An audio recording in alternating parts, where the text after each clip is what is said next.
The sound of a glass shattering echoed across the cold tile floor.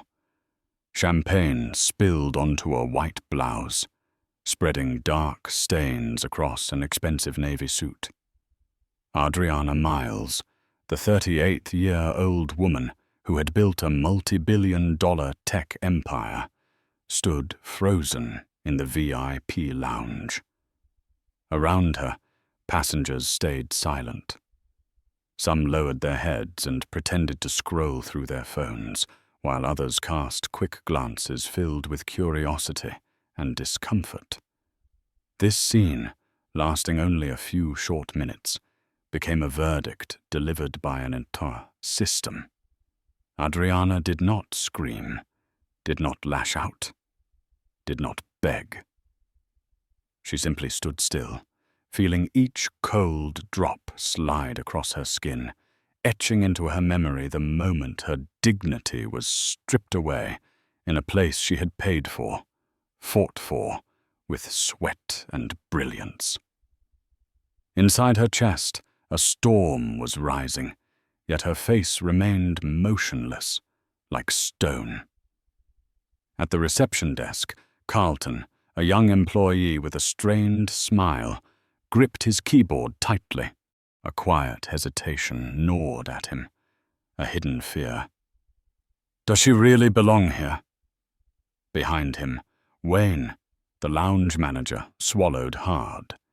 He knew this was wrong, but the cold, commanding gaze of Bradley Whitmore, Adriana's longtime rival, bore down on him. Bradley walked slowly forward, each step of his polished leather shoes striking the floor like the beat of triumph. "That's my seat," he said, his deep, gravelly voice dripping with arrogance and entitlement. Adriana lifted her head, her eyes locked with Bradley's. In his gaze there was not just contempt, but a message from an old order. No matter how wealthy, women of color were still expected to step aside. No. One word, sharp as a blade. Wayne stiffened. Carlton swallowed hard. The air froze. Somewhere, a silver spoon fell, its clink stretching out like the pounding of every heart in the room. Security appeared. Trevor, broad-shouldered and built like a wall of stone, moved forward. Noah, younger, eager to prove himself, followed close behind. They did not ask questions, did not weigh the situation. They simply followed orders. "Ma'am, we need you to leave the seat," Trevor said, his tone laced with menace. Adriana calmly picked up her phone and pressed record. "This is discrimination," she said slowly, each word cutting through the silence. But Dennis, the salt and pepper-haired airport manager, was already standing there. "Take her out," he commanded, as if ending a charade. When Trevor's rough hand grabbed her arm, the champagne glass toppled, spilling its bitter scent over the humiliation in the air. Adriana was dragged from her seat, through rows of plush chairs, past faces that turned away. Bradley strolled casually into her seat, lifting a glass of scotch like a conqueror celebrating his victory. To those watching, Adriana looked powerless. But no one knew that the woman being humiliated was the largest shareholder of Silverwings Airlines, the one holding 28% of the company's fate. Outside in the terminal, Adriana stopped. Champagne dripped from her jacket onto the polished stone floor. She did not tremble, did not scream. She only exhaled, one long breath carrying both pain and resolve. In her mind, her grandmother's words resurfaced. "You must be twice as good to earn half the recognition." She had lived by those words her entire life. And now, being dragged from the lounge of an airline her company helped sustain, She realized this was not just a personal humiliation. This was the beginning of a revolution. In a far corner, a few passengers discreetly filmed. They did not yet realize they were capturing a moment that would shake the entire aviation industry. Hours later, those clips would ignite across social media, fueling a storm unlike anything seen before. But at this moment, Adriana simply lifted her phone and sent a short message to her executive team. Urgent. They just made the biggest mistake of their lives. Overhead, the loudspeaker announced boarding. Travelers bustled past, rushing to flights. But for Adriana Miles, time slowed. Each breath, each heartbeat forged itself into a vow. She would not let this be buried. She would turn humiliation into indictment, and the world would witness it. Morning in Detroit. Sunlight pierced through the worn window frame, spilling into the small room where Adriana once lived. Peeling paint on the walls, the distant hum of a factory at the end of the street, the faint smell of disinfectant still clinging to her mother's nurse uniform. Every detail was etched deep into her heart. Her father, Marcus Miles, finished midnight shifts with calloused hands, hardened by the metal press. Her mother, Teresa, came home with red eyes after double shifts at the hospital. They never had much, but the house was spotless, gleaming like pride itself. When you are poor, you must be even cleaner, because that is dignity, her mother always said. In the tiny kitchen, her grandmother Rosa, with her crown of curly silver hair, repeated the phrase that became Adriana's compass. You have to be twice as good to earn half the recognition. At 18, Adriana walked into Harvard. On her first day, a professor smiled and asked her to wipe the blackboard, assuming she was a custodian. When she handed him her student letter, his face froze for a moment, before he turned away as if nothing had happened. Adriana didn't react. She swallowed the sting and transformed the shame into fuel. At Stanford, pursuing her MBA, she often watched male classmates talk over her, snatch her ideas, and present them as their own. The applause thundered for them, while Adriana sat silent, fire smoldering in her eyes. They thought she would quit. They were wrong. In her early years of entrepreneurship, she knocked on investors' doors. They shook hands with her male assistant, ignoring the true founder standing in front of them. One bluntly said, "Great idea, but we need a more reliable CEO, someone who fits the image better." The image? They meant a white man in a light suit. Adriana walked out into the rain, letting it mingle with her tears. But inside her, a growl rose. One day, you will sign checks to me. That day arrived. Vertex Innovations, the company she built from a dorm room, became a force. Governments and corporations competed to sign contracts for her AI security systems. The company's valuation soared past $3 billion. From the girl once mistaken for a janitor, she had become the name hedge funds spoke of with caution. Yet behind the spotlight, Adriana never forgot the sting of being dismissed. Those memories forged her into a leader who tolerated no injustice and forgave no contempt. On the morning of a landmark deal in Tokyo, Adriana looked into the mirror. A crisp white shirt, a navy suit cut sharp to her frame. Every detail, from the simple pearl earrings to the leather case embossed with the Vertex logo, was a declaration. She was not just present, she belonged. Tanya, her loyal assistant since the early days, handed her the briefing. They added a new security clause. Vincent and I finished revisions at midnight. Adriana nodded, her eyes flashing. This was more than a deal. This was a global statement. But even as she prepared for triumph, the familiar weight pressed on her shoulders.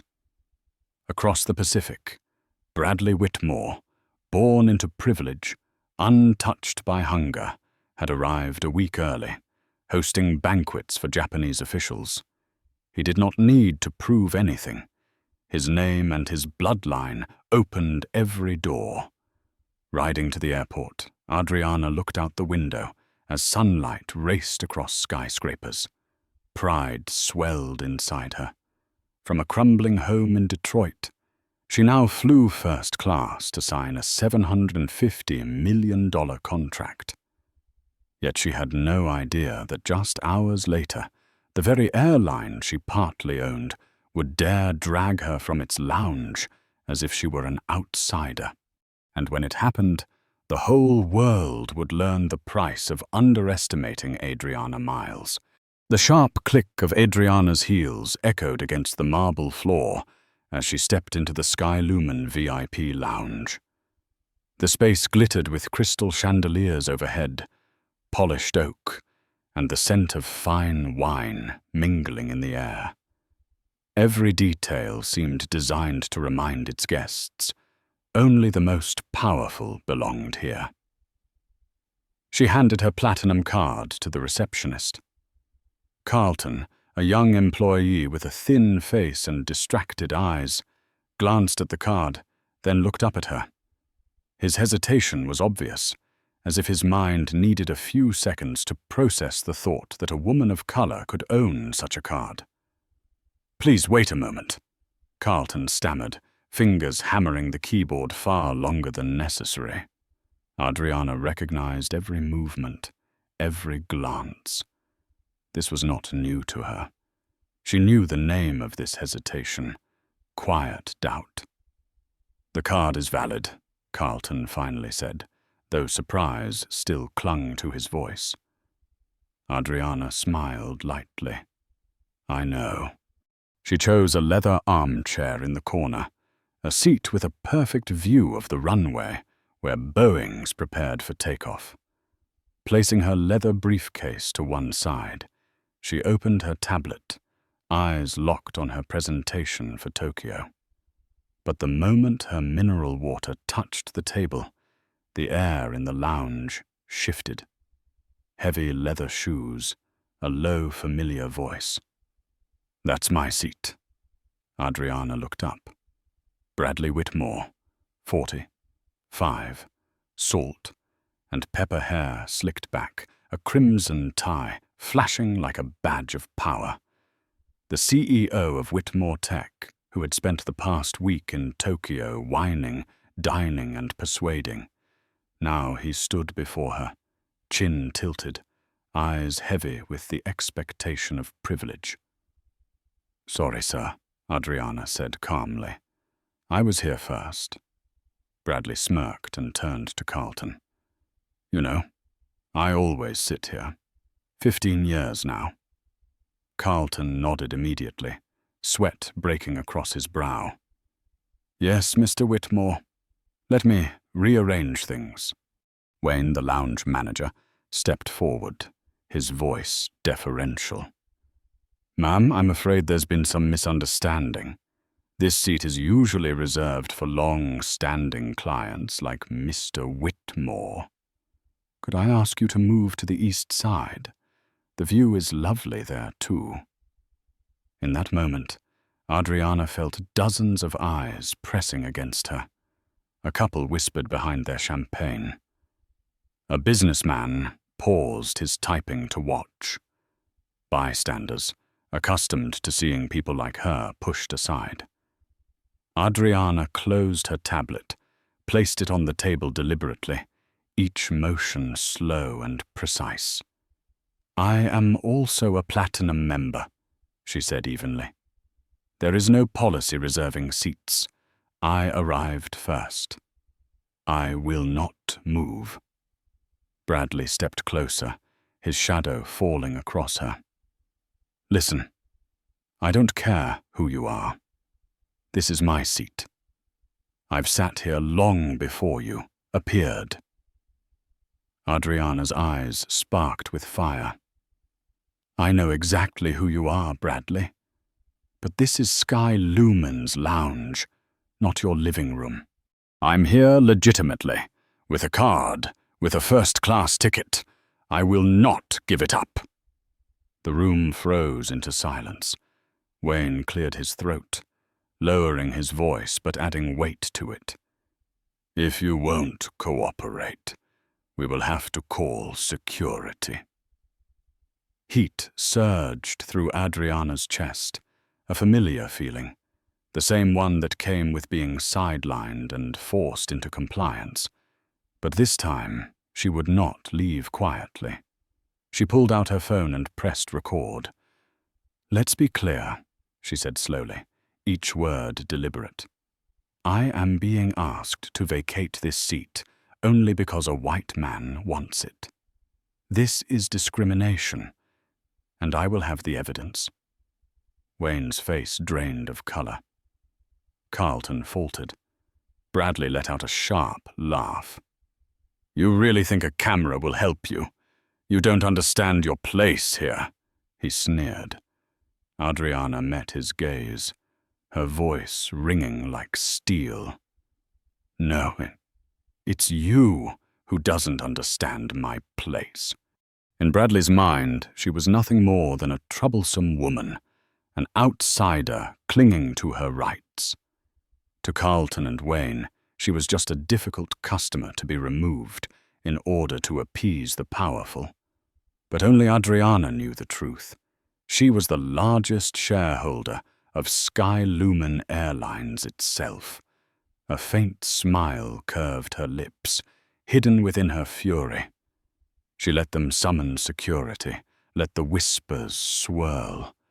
Because she knew in just a few hours this chair would become a symbol, not a seat in a lounge, but a stand for justice. When Trevor and Noah, two security guards, appeared, the air tightened to the breaking point. You need to leave now, Trevor ordered, hand on his radio. Adriana sat tall, her phone still recording. I will not move. If you want, drag me out. And let the world see how Sky Lumen Airlines treats its platinum passengers. For a moment, silence consumed the lounge. Then came the heavy stomp of boots. Two men lunged forward, and with that, the tragedy, or rather the turning point, had officially begun. Trevor stepped forward, shoulders broad like a wall, his calloused hand gripping Adriana's arm. Noah, younger, eyes flashing with eagerness, looked as if this was nothing more than his chance to prove loyalty to his superiors. Let's go, Trevor growled. The champagne glass tipped, spilling golden liquid across Adriana's white shirt, staining her navy blazer in streaks of humiliation. The entire lounge froze. No one intervened. No one spoke. Only the faint dripping of champagne onto the floor broke the silence, mixed with the shallow breaths of those secretly recording on their phones. Adriana kept her head high. Her eyes burned, her voice steady. You are forcibly removing a platinum member. You are assaulting me, right in front of these cameras. Dennis, the airport manager, stood with his arms crossed, his words slicing through clenched teeth. Get her out. There's no room for trouble here. Bradley Whitmore leaned back in the leather chair he had just claimed, raising a glass of scotch. His lips curled into a mocking smile. They dragged Adriana past the rows of seats, past faces that turned away. Some snapped hurried photos, others chose to look elsewhere. The silence weighed heavier than the humiliation itself. Inside Adriana's chest, memories surged. Her father returning from his shift with bloodied hands. Her mother dozing off at the dinner table after two back shifts. Her grandmother whispering, "You have to be twice as good just to be seen as half." The words rose with the cheap smell of alcohol soaking into her blazer. But instead of breaking her, they became fire. Outside the terminal, they released her. Trevor jerked his chin. "You're lucky. Not being banned from flying is a mercy." Adriana adjusted her blazer, champagne dripping down in long streaks, but her stance remained unshaken. Her eyes were calm, as though she were the one observing, not the one being cast out. She pulled out her phone, fingers trembling slightly but sure. One tap. "Bennett," she said, her voice low and steely. "I need you right now. Sky Lumen just made the biggest mistake of their lives." On the other end, Bennett Williams, her 47-year-old legal counsel, sharp and cold as a surgeon's blade, was silent for 3 beats. Then his voice thundered through. "What did they do?" "They dragged me out of the lounge, poured champagne on me, and I have it all on camera."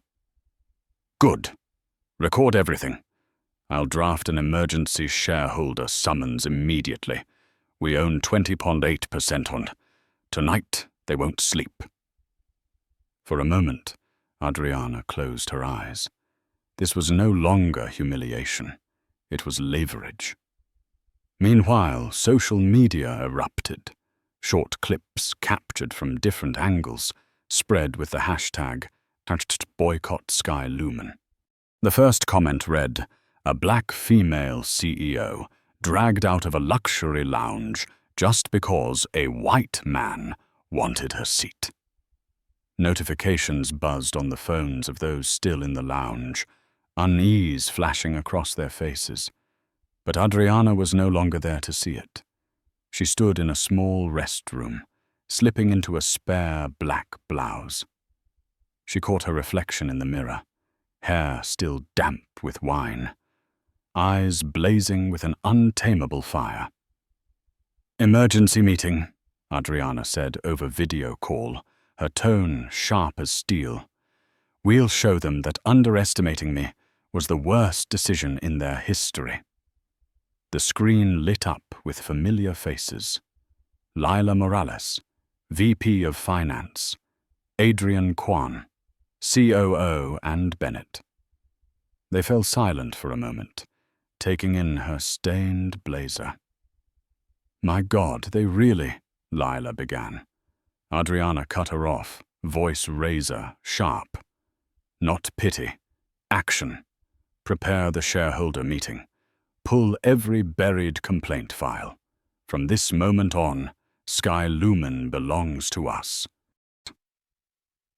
In a dark corner of the terminal, Adriana replayed the footage she had just captured. Trevor spilling the drink, Wayne pressing her, Carlton hesitating, Bradley smirking. Each face etched into evidence. She saved the clip into 3 separate folders, sent it to her lawyer, to her assistant, and kept one for herself. A reminder. This was not just a public battle. This was personal. When the boarding announcement rang out, Adriana stepped from the restroom, hair smoothed, blouse crisp and black. To outsiders, she looked like a stylish businesswoman who had just weathered a minor inconvenience.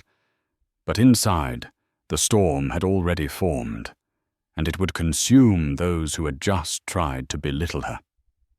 Because Adriana Miles was not just a passenger. She was the woman who held 28% of the airline's fate in her hands. The restroom door closed behind her, but on the screen of her phone, The faces of Adriana's closest allies appeared one by one. The video feed flickered, then steadied. 3 windows lit up. Bennett Williams, her legal counsel, bow tie slightly askew, eyes sharp as blades. Lila Morales, Vice President of Finance, sleek black bob framing eyes taut with anger. Adrian Kwan, the COO, calm, but lips pressed tighter than usual. No one spoke at first. For several long seconds, they simply stared at Adriana's black blouse, still marked with damp stains, her unyielding eyes staring back through the camera. The silence was so heavy, it swallowed the hum of the ventilation around her. "What happened?" Adrian broke the stillness, his voice hoarse with fury. Adriana answered, each word clear, not a syllable wasted. Skylumen Airlines dragged me out of the lounge. Champagne spilled over my shirt. Security forced me outside. All of it in front of dozens of witnesses. And I recorded everything. Bennett raised an eyebrow, already typing furiously. The largest shareholder humiliated inside her own company's lounge. Perfect. We have the law, the evidence, the power.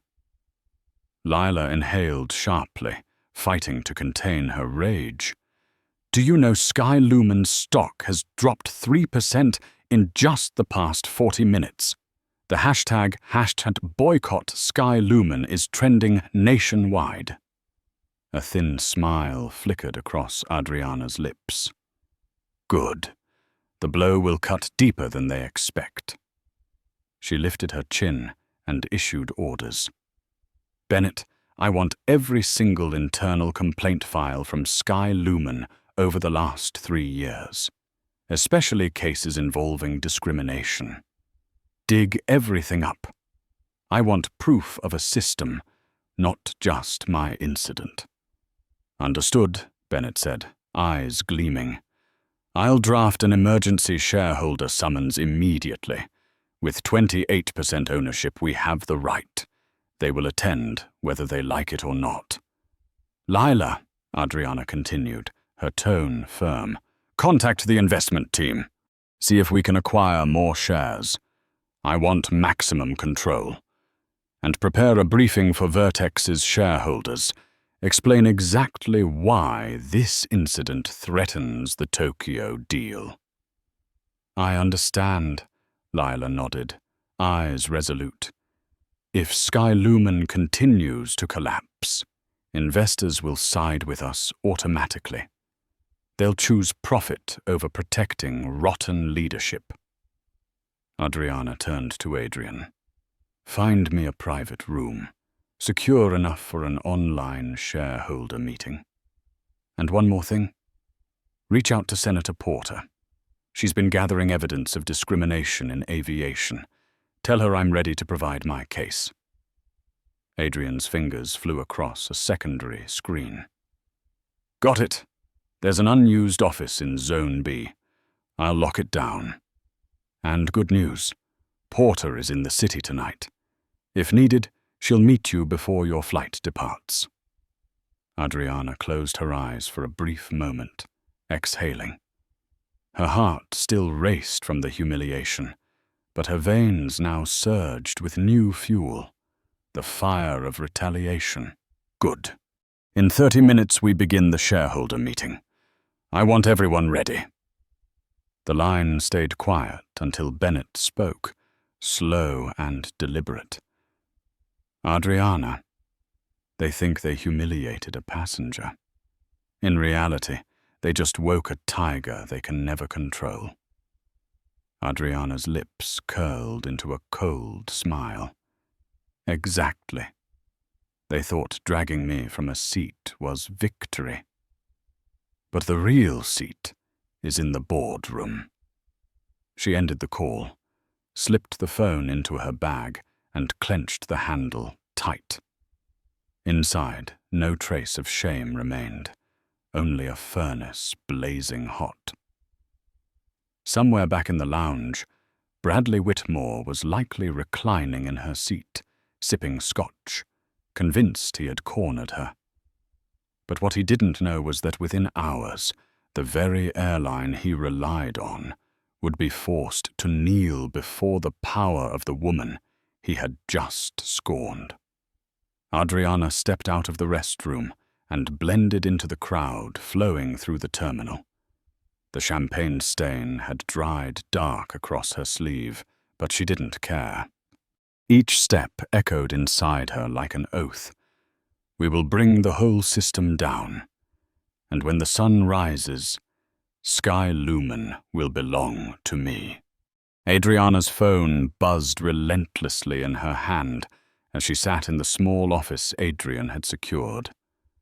A bare room with harsh fluorescent lights bouncing off cold white walls, furnished with nothing more than a wooden desk and 3 plastic chairs. Yet from here, a global storm was beginning to take shape. On her screen, notifications flooded in. Boycott. Sky Lumen had climbed to the number 3 trending spot in less than an hour. Videos of Adriana being dragged out by security, her blouse drenched in champagne, were being shared hundreds of thousands of times. Many clips zoomed in on Bradley, lounging smugly in the seat she had been forced from, his scotch raised as if in a toast to injustice. On Twitter, a prominent professor wrote, "This is not just a woman being humiliated. This is living proof of how systems reward privilege and diminish those who are different." A young black student commented, "When I saw her being dragged out, I saw myself. All those times I was told I wasn't good enough, that I didn't belong. But this time, we have evidence. We won't be silent anymore." Each word fanned the flames, fueling the firestorm. Sky Lumen's stock began free-falling. Lila Morales provided updates constantly. Down 7% in just 2 hours, the news has spread to Europe. Investment funds are starting to dump shares. Bennett, calm yet thunderous, remarked, "Good, let the market do its work. The harder it falls, the easier it is for us to seize more control." Adriana's hand trembled slightly as she listened, not from fear, but from the realization that power was shifting, slipping from the grasp of those who had mocked her and flowing toward her. Meanwhile, Bradley Whitmore sat in a first-class lounge, his phone ringing off the hook. His face paled when a Japanese advisor warned, "Several executives in Tokyo want to postpone tomorrow's meeting. They don't want to be associated with a company whose CEO is tied to a racism scandal." "Ridiculous," Bradley snapped, but his voice had lost its edge. He hurled the phone onto the table and drained his scotch, yet the liquor's burn couldn't mask the stench of failure creeping in. Across the Pacific, major networks ran the story. CNN's headline blared, "Black CEO dragged from VIP lounge seat to make way for white rival, racism or misunderstanding." MSNBC rushed a special segment with aviation experts discussing the invisible privilege in luxury travel. Fox News was more cautious, calling it a complex situation that needs investigation. But regardless of the spin, Adriana Miles's name dominated every screen. A call came through. Senator Elaine Porter appeared on video, her voice sharp as a blade. "Adriana, I've seen the clip.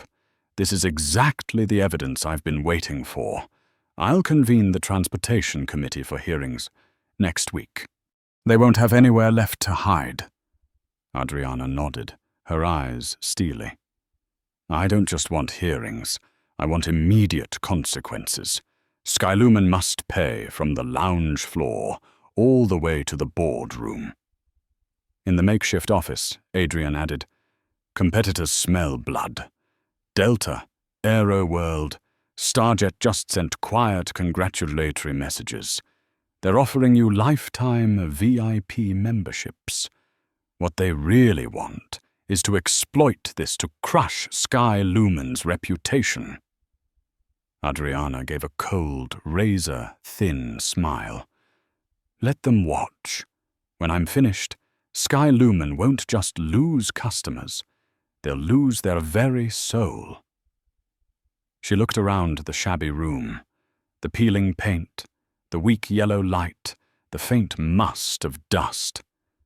Yet in her mind, it transformed into a battlefield. Outside, the world was roaring. Inside all, she and her team were preparing the decisive strike. Tonight, Adriana declared, her voice dropping like a war drum. We call the shareholder meeting. By morning, Skylumen will wake up in a new reality. Their leadership will be challenged, their bigots exposed, and the rules of the game will be rewritten forever. Out on the streets, massive screens in Times Square were already playing the video of her being dragged away. Passers-by stopped, pointed, whispered. A little girl tugged her mother's hand and asked, "Mum, why did they do that to her?" The innocent question sent a chill down Adriana's spine, because she knew this fight wasn't only for herself. It was for the next generation, for children who needed proof that injustice could be defied and that justice could prevail. The storm had broken, and at its eye, Adriana Miles stood tall. Not as a victim, but as the one holding the power to redefine what strength truly meant. The plane screeched against the runway at Haneda, tires shrieking as Tokyo shimmered in the glow of late afternoon. In the clear sky above, every ray of sunlight cut down like slender blades across the gleaming metal of the aircraft. In the first-class cabin, Adriana sat upright. Her phone screen kept flashing with headlines. Skylumen down 12% in half a day. Images of her being dragged out of the lounge filled every broadcast, from CNN to NHK. But now was not the time to look back. Now was the moment to prove her worth on the other side of the world. As she stepped out of the international terminal, dozens of lenses blinded her. Reporters pushed forward, microphones raised. Ms. Miles, are you suing Skylumen? How will this affect the Tokyo contract? Do you have a message for Mr. Bradley Whitmore? Adriana paused for a beat, drawing in a long breath. Every flash felt like a bullet, but she stood tall. Her voice was calm, each word ringing like a bell. I came here to discuss the future of global cybersecurity, not to argue about injustice. But remember this: justice has no borders. I believe the whole world is watching. Her words exploded instantly across Japanese social media, translated into multiple languages. And in a hotel only a few blocks away, Bradley Whitmore clenched his fist as he watched the footage on screen. At the Tokyo International Finance Center, Adriana entered the conference hall. The vast space rose with a glass ceiling, light reflecting off marble floors. Before her sat over 30 senior leaders from Japan's largest banks, technology corporations, and government agencies. In the front row, Hiroshi Nakamura, 60-6, CEO of the nation's largest bank, sat upright, his aged yet sharp eyes fixed squarely on her. Beside him, Colleagues whispered, their expressions a mixture of sternness and curiosity. Adriana opened her laptop, fingers tapping on the table in rhythm, like a drum roll. "Ladies and gentlemen," she began in English, then shifted into a few Japanese phrases she had practiced for days. Her accent was imperfect, but the sincerity was clear. Faces that had seemed closed softened, a few heads nodding in approval. She presented Vertex Innovations' AI security system, a virtual shield capable of detecting and neutralizing the most sophisticated cyber attacks. On the large screen, charts revealed a flawless 100% detection rate in blind trials. Numbers that spoke louder than words. Questions came fast. A bank executive pressed about scalability. A government official asked about operating costs. A technology specialist demanded to review algorithmic logic. Adriana answered each one, her voice steady, eyes bright, occasionally signaling to Mei Kobayashi, the Tokyo branch's chief engineer, for deeper technical clarifications. She wasn't just answering, she was telling a story. How Vertex was born in a dorm room, how it rose to stand against giants. In Nakamura's eyes, a spark of respect began to glow. When the presentation ended, silence blanketed the room. Then, unexpectedly, Nakamura rose to his feet, something rarely seen in Japanese boardrooms. "Ms. Miles," he said in English, his voice deep and even. "We saw the video from Sky Lumen. Many would have faltered after such humiliation. But you arrived here, prepared, and delivered a remarkable presentation that says much about you and about your company." The room stirred. A few executives nodded with approval. Adriana bowed deeply, her heart swelling with emotion. At another hotel, Bradley Whitmore and his team sat frozen before a live broadcast. One associate muttered, "Nakamura has never praised a partner in front of the entire council." Bradley's knuckles turned white as he clenched his fists. In his mind, only one thought remained. Everything was slipping out of control. Back in the car, Adriana sat quietly, her phone buzzing with an endless stream of updates. Sky Lumen stock had fallen another 5%. The Transportation Committee had formally issued a subpoena for hearings. Major shareholders were demanding an emergency board meeting. Adrian, seated beside her, half smiling, half stunned, remarked, "In just a few hours, you've crippled an airline and nearly secured a $750 million contract." Adriana gazed out the window, neon lights of Tokyo casting reflections across her face. Her eyes were not those of someone celebrating victory, but of one who had long been familiar with battles without end. That night above Tokyo's sky, Adriana Miles was no longer just a CEO. She had become a symbol, a living proof that dignity cannot be stripped away, even when the world tries to drag you down from the seat that was rightfully yours. Sky Lumen Airlines headquarters, 30th floor, the grand boardroom lined with polished oak. The air was thick with the scent of strong coffee and anxious sweat. All 12 members of the board sat pale and restless, eyes darting constantly to the massive LED screen at the center of the room. 9 p.m. in New York, 10 a.m. in Tokyo. The screen lit up, the video feed connected. Adriana Miles appeared, the white light of the Tokyo International Finance Center reflecting against her face, her black suit impeccable, her eyes sharp as blades. Silence. No one dared breathe heavily. They all knew. The woman who had just been dragged from the lounge was their largest shareholder. William Fletcher, chairman of the board, cleared his throat. "This meeting is to discuss the incident that occurred. No, Adriana cut him off, her voice like steel. Do not call it an incident. Call it what it is, systemic discrimination. And I have proof." Bennett Williams appeared in a smaller window and quickly shared his screen. One by one, the videos played. Carlton hesitating as he checked the platinum card.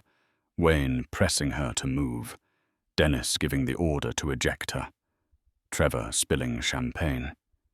Bradley Whitmore sinking into her seat with a mocking grin. Every image was a blade slicing through Sky Lumen's reputation. A female board member buried her face in her hands and whispered, "My God, the media has already seen all of this."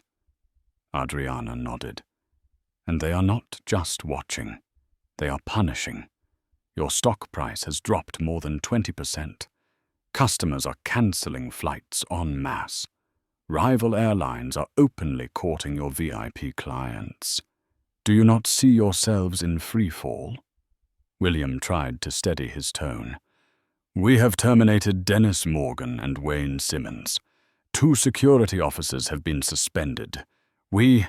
Not enough." Adriana cut him off again, her voice resonant. "This is not about a few bad actors. This is an entire infestation." Bennett brought up another file on screen, a thick stack of documents. 43 complaints of discrimination in the last 3 years, 11 tied directly to VIP lounges, 3 naming Dennis Morgan by name. Every single one buried. The room erupted in whispers. One board member slammed a fist against the table, his voice trembling. "Did we really ignore all of this?" Adriana's gaze pierced through the camera. "No, you did not ignore. You chose to ignore for short-term profit, for cozy ties with privileged clients, and today, that choice is destroying you." The screen shifted, showing 5 faces seated at a side table in the boardroom. Carlton, Wayne, Trevor, Noah, and Dennis, all directly involved. Their faces were pale, eyes darting nervously. Adriana narrowed her eyes. "You thought I would not know? Carlton, you dragged out checking my card because I did not look like your usual member. Wayne, you invoked tradition of regular guests to push me out. Trevor, Noah, you manhandled me as if I were a criminal. Dennis, you gave the order, fully aware I was in the right. And finally, Bradley Whitmore, the man you catered to, is in fact my competitor trying to steal the Tokyo contract." Each accusation landed like the slam of a gavel. Among the board, some whispered, "If Whitmore was given that much favoritism, was there collusion?" Another muttered bitterly, "We've become an international laughingstock." Adriana slowly placed the thick file on the table beside her in Tokyo. Her voice lowered, sharper than a knife. "Here are my terms, as a shareholder holding 32%, with another 28% in allied votes. Terminate all staff involved. Remove CEO Gregory Stanton immediately. Establish an independent oversight board on discrimination. Appoint Zara Williams, 40/6, former COO in the airline industry, as CEO. Someone with real competence, not a puppet of privilege." The boardroom erupted in chaos. William Fletcher's face flushed red. "This is a coup!" "No," Adriana replied coldly. "This is rescue. If you refuse, Sky Lumen will be bankrupt before sunrise." A heavy silence fell. Then, one by one, hands rose. The votes were counted swiftly. The outcome was irreversible. Gregory Stanton, the CEO, his face drained of all color, collapsed into his chair, muttering, "Just one seat. Just one seat." Adriana looked directly into the camera. No, not just one seat. It was dignity. And whenever you disregard the dignity of a human being, the price you pay will be an empire. The meeting closed with the echo of a gavel striking hard. A new era had begun. Adriana Miles had turned personal humiliation into a revolution that toppled an entire leadership. And this was only the beginning. The next morning, the 25th floor of Sky Lumen headquarters. A small conference room with a low ceiling and harsh neon lights. 6 chairs lined up across half the room. On the table sat a few unopened bottles of water and scattered papers, but the air was heavy with tension. Carlton, Wayne, Trevor, Noah, Dennis, all sat there. Shirts wrinkled, ties loosened, sweat beading on their faces. Some stared at the floor. Others crossed their arms in defiance. For the first time, the men who were used to giving orders now had to wait for judgment. The door opened. Adriana walked in. Her black suit was perfectly fitted, her eyes cold. Beside her was Brenda Martinez, the newly appointed head of human resources, and Bennett Williams, carrying a thick stack of files. The sound of Adriana's heels striking the floor echoed like the drumbeat of reckoning. No one dared speak. Adriana took her seat at the head of the table, set her case down, and clicked the lock open. She pulled out 5 thin files and slid one to each of them. "These are your work histories. I have read every word." Dennis gave a dry laugh, trying to cling to his old authority. "If you plan to turn this into a trial, I will not," Adriana cut him off, her voice sharp as a blade. "This is not a trial. This is accountability. And you will listen." She turned her gaze to Carlton. "You took longer than necessary to check my card." "Why?" Carlton swallowed hard, eyes avoiding hers. I just thought it was unusual. Platinum is usually someone else." "Someone else?" Adriana raised an eyebrow. "You mean middle-aged white men in suits, not women of color like me, correct?" Carlton stayed silent. His silence was the answer. She moved to Wayne. Adriana flipped open his file. "Mr. Simmons, your name appears in 3 separate complaints. Each time, the issue was prioritizing white, frequent flyers over others. How do you explain this?" Wayne smacked his lips, voice faltering. We just followed custom. Whoever flew longer got preference."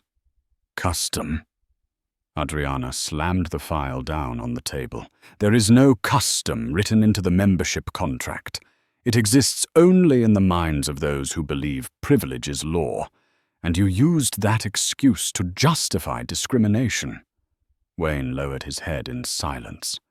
Adriana turned to Trevor and Noah. "You dragged me out as if I were a criminal. Trevor, you even spilled champagne onto my clothes. Was that your version of security protocol?" Trevor's face flushed red, his jaw tight. "We were following orders."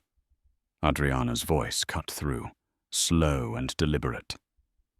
Those who blindly follow orders without questioning right from wrong are no different than accomplices. Noah kept his head down, voice trembling. I knew it was wrong, but at that moment, it was easier to obey. Adriana locked her eyes on him. Easier is always the excuse that allows injustice to continue. Finally, she turned to Dennis. Mr. Morgan, you were the senior officer on site. You gave the order to eject me, despite seeing that I had a valid card and ticket. Why? Dennis lifted his head, eyes defiant. Because you were causing trouble. You were filming, drawing attention. I had to maintain order. Order? Adriana let out a bitter laugh. What kind of order is maintained when a woman is dragged out to make room for a white, male competitor? What kind of order is preserved when that very act sent the entire airline into chaos? Dennis clenched his jaw, but had nothing more to say. Adriana folded her arms, eyes sweeping across all five. You all thought your actions carried no consequences, but today the consequences are here. Termination is inevitable. But I will not stop at punishment. Brenda nodded, pulling out 5 more folders and handing them around. This is the rehabilitation program, mandatory training on implicit bias, community service, and supervised probation. Those who accept will have the chance to reapply under probation. Those who refuse will be permanently dismissed. Carlton looked up, his voice catching. A second chance really exists. Adriana's gaze was steady, her tone unwavering. I do not grant this chance because you deserve it. I grant it because the system itself must change. And sometimes, change has to begin with those who once committed the wrong. Wayne whispered, I will do it. I know I was wrong. Trevor gripped the papers tightly, eyes burning. I have a family. I cannot lose this job. If I must learn, I will learn. Only Dennis crossed his arms, face flushed with anger. Nonsense. This is humiliation. I will not accept any so-called rehabilitation. Adriana gave a slight nod, as if she had expected it. Then you will leave, and you will carry this stain for the rest of your career. She rose to her feet, her voice dropping low, every word striking like a gavel. This was never just about a seat. This is a lesson for the entire industry. Injustice has a price, and that price is enough to topple an empire. With that, Adriana walked out. The door slammed shut, leaving behind 5 faces twisted with anger, regret, and confusion. But one truth was now undeniable. The era of no accountability was over. The grand hall of the Westfield Hotel glowed under crystal chandeliers. Hundreds of business leaders, politicians, and scholars sat neatly in tuxedos and evening gowns. On stage, bold letters scrolled across the LED screen. Business Ethics Awards. Responsible Leadership Recognition. Adriana Miles's name was called. Applause thundered like a storm, rolling on without end. Adriana stepped forward. A long black gown hugged her figure, her eyes burning with a fire forged in hardship. She stood before the microphone, took a deep breath, and spoke. Accountability is not punishment. It is the way we turn promises into action. Only when responsibility is enforced do the statements on a website become truths in people's lives. In the audience, many nodded in agreement. In the front row, Zara Williams, the new CEO of Sky Lumen, smiled quietly. Over the past 6 months under her leadership, the airline had transformed so completely that analysts now called it the Miles Standard. The Miles Standard was not a few lines of policy. It was a system, strict first, come first, served seating in every lounge, an independent oversight board to handle complaints with no more buried files, mandatory training on unconscious bias for all employees, and, most importantly, transparency. Customer service records were now audited randomly and without warning. The results spoke for themselves. 6 months later, Sky Lumen's stock not only recovered, but reached new highs. From the center of scandal, the airline had become a model of reform.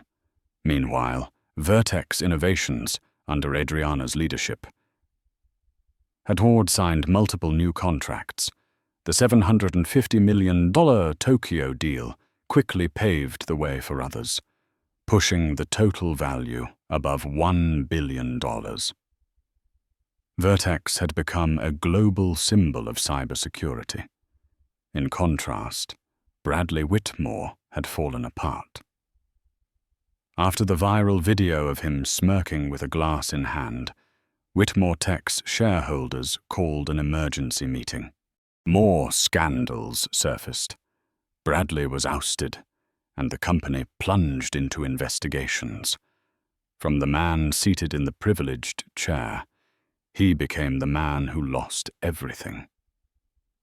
Back at the award hall, Adriana paused, scanning the crowd. I was once dragged out of a seat in front of everyone. They thought they had silenced me. But the truth is, she stopped, her voice dropping low. They gave me the reason to change an entire system. Applause erupted, this time mixed with cheers of her name. After the ceremony, Adriana stood in the hotel hallway. Amid the stream of people offering congratulations, a small hand tugged at her sleeve. A young black girl, about 10 years old, clutched a tablet displaying Adriana's picture. Are you Miss Miles? Adriana bent down, smiling. Yes, I am. The girl's eyes sparkled. I chose you for my school project. We had to write about a hero. You're my hero. I want to be a CEO like you. Adriana froze, her heart tightening. Not from pain, but from the realization that the seed she had planted had taken root in the next generation. You will, she whispered. And when someone tells you that you don't belong somewhere, remember, sometimes the strongest act is simply not leaving your seat. That night, as her car drove her back to the hotel, Adriana looked out the window. The city was drenched in neon lights, reflected in her eyes. 6 months ago, the world saw her dragged out of a lounge like an outsider. Today, the world saw her as a symbol, not because she was a victim, but because she had turned humiliation into power. She had turned a chair into a symbol of justice. She had turned silence into thunder. That legacy would live on, in policies, in companies, and in the eyes of children like that little girl. And Adriana Miles knew this with certainty. The fight against injustice would never end.